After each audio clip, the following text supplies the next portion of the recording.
Hey everyone, Andy Raffel from eTeknix.com, and today I've got an ace up my sleeve because we're looking at the MSI MEG Z490 ACE.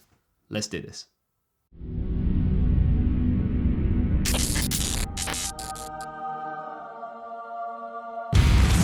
Behold mortals, wield the power of the gods with the MSI MEG Z490 Godlike. With 1690 amp phases for incredible overclocking capabilities. And featuring dual Thunderbolt 3 ports, 10 GBE LAN with Wi-Fi 6, and a PCIe Gen 4 expander card, you can achieve true enlightenment with the MSI MEG Z490 Godlike. So before I get started, I do want to make two things clear. That intro is probably the first and last pun I'm going to do for this, okay? Promise. Kind of. Either way, I need to make it clear that we are actually filming this video before we've finished with all of the testing. So while we will have all the benchmarks and the overclocking results at the end of this video, I can't really comment on them because, well, I'm not a time traveler. Simple as that. But let's get started with the ACE. Now, the ACE range of motherboards is a pretty new addition to MSI's range of motherboards, not just on Z490, but there's only, I think, been two releases, Z390 and X570, if I remember correctly. And it kind of fits in a bit of a weird place because pricing wise, I would class it as mid-range. But when you look at what range MSI actually sort of plonk it in, it's part of the MEG range, which the other board sort of in that range is the Godlike, which is absolutely extreme and just batshit crazy and very, very expensive. But if you need the features, it's there for you. So the ACE is a bit of a weird one because it seems like you get a lot of features, you get a lot of kind of, performance and things like that for not much money.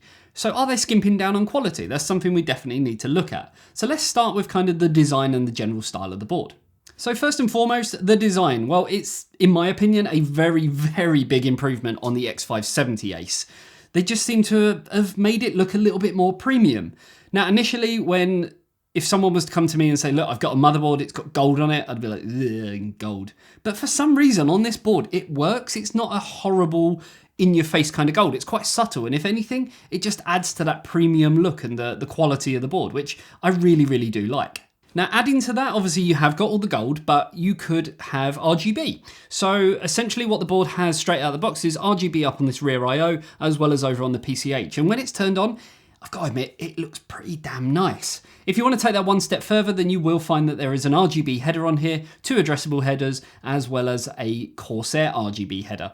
Must be something that MSI have with Corsair, because all of the other Z490 boards that we've looked at, go check them out on the channel, have got exactly the same connector as well. In terms of kind of ventilation and space around the CPU socket, the heat sinks are actually pretty far away from the CPU socket. So you're not really going to have any problem with ventilation. You're not going to have any problem with larger CPU coolers. But what about the power? So power-wise, it has 1690 amp phases. Yes, you heard right, 1,440 amps worth of power going directly to the little chip that just sits in this little socket. So it has a lot of power going to it, definitely. But to sort of combat that, it is going to need some cooling and stuff as well. And it is worth noting that there is a lot more expensive boards out there with exactly the same power delivery as this. So again, you're getting all of these high-end features for a pretty reasonable price point, especially when you look at the price of Z490 motherboards in general. This one's not too bad. So when it comes to pricing, you are going to be looking at $399.99 in the US and £389 in the UK. That's about $100 to $110 difference between its predecessor. So yes, while it is costing a little bit more, when you look at the whole Z490 range from all of the manufacturers, all of the boards do have a little bit of a premium.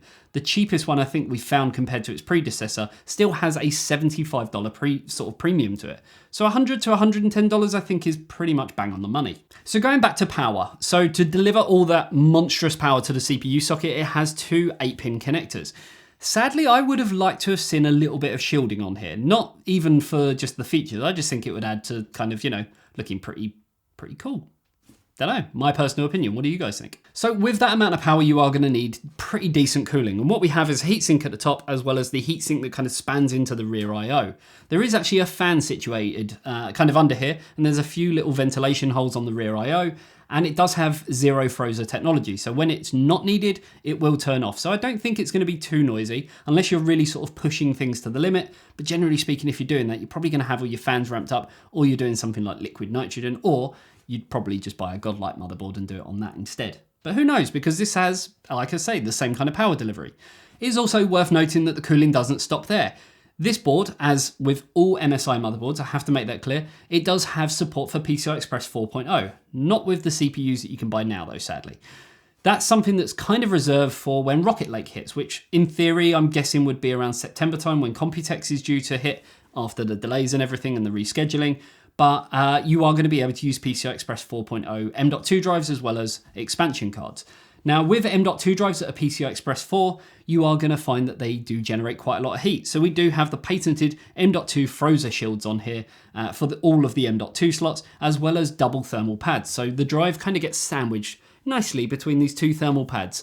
And in theory, basically what MSI claim, that is going to help reduce the temperatures. In terms of other cooling on here, it doesn't even stop there because you have obviously got your PWM fan connectors, of which there are 8 on this motherboard. That's including the CPU at the top and also a water pump connector as well. So if you did want to get this under a custom loop, you have the facilities to connect your pump into there. And what it allows basically is to have a little bit more amperage so that you can turn down your water pump just that little bit to sort of save on noise and things like that, because you have a more evenly distributed kind of amount of power going to the water pump. For all your storage needs, just like most of the Z490 motherboards out there, I think the Godlike has 8 ports. This has 6 SATA ports. It does have 3 M.2 slots, which as I mentioned, do support PCI Express 4.0, kind of.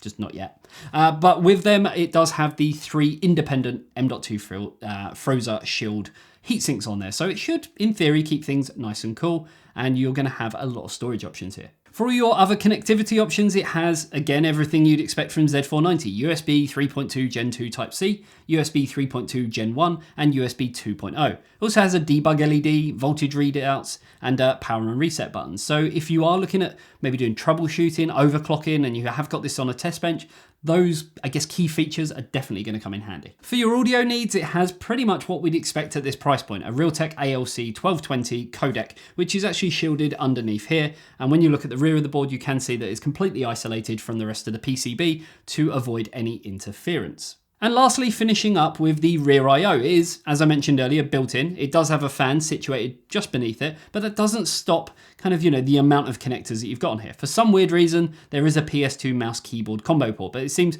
pretty much of a trend with MSI at the moment by having them. It has got a flash BIOS button. It does have a clear CMOS button. Again, for troubleshooting, it's just easy to get to them.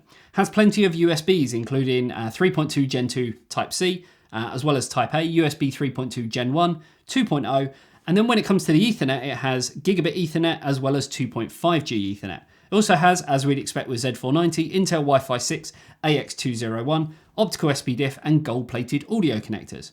So there's nothing really missing on it. I guess there's a few little things I would have liked, mainly the shielding on the power. It's got it on the memory, so why not have it on the power? Other than that, I like the design, I like the features, and very, very much I like the price. I think you get a lot for your money. Out of all the Z490 motherboards I've looked at, me, as well as even my videographer, are kind of in agreement. We in agreement? We're in agreement. This is probably the nicest board for the money. I have to make that kind of clear that there are nicer boards, but you're going to pay a lot more for it. For what you get, I don't think you're going to get better value for money than this.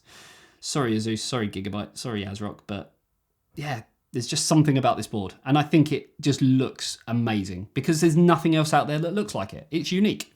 Let me know what you think in the comments section below. And as I mentioned at the start of this video, we have got all the overclocking and all the benchmarks that are going to be at the end of this video, so stick around for that.